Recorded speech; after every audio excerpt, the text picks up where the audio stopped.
In this video, we'll see together when to use the tenses in French and more precisely le futur simple de l'indicatif.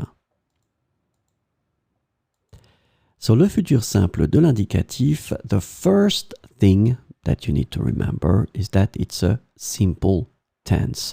And when we talk about the simple tense, I mean by that it's not a compound tense. We won't use avoir or être to construct it. Second thing, it is mainly used to express a future action, so something that you or somebody else will do.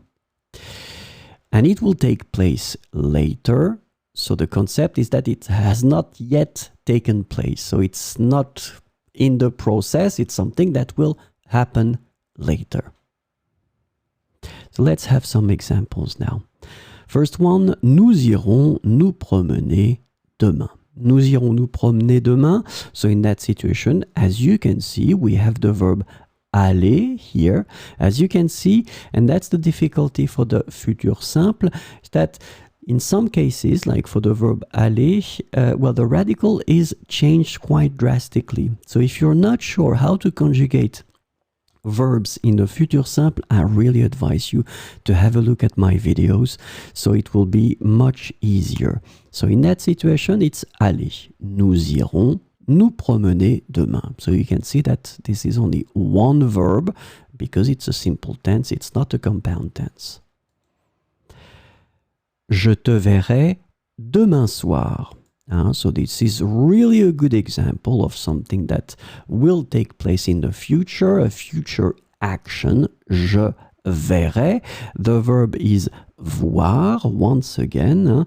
You can see that it's been changing quite much. Je verrai. Je te verrai demain soir. And then, le bébé naîtra en octobre. So this is also another good example. I mean, something that is not yet in the process, but it will happen later. Le bébé naîtra en octobre. In that situation, the verb is naître. In the future, naîtra. So once again, nous irons nous promener demain. So simple tense, as you can see. You don't use any auxiliary here. Je te verrai demain soir. So we're talking about a future action. Le bébé naîtra en octobre. It will take place later and not now. Voilà.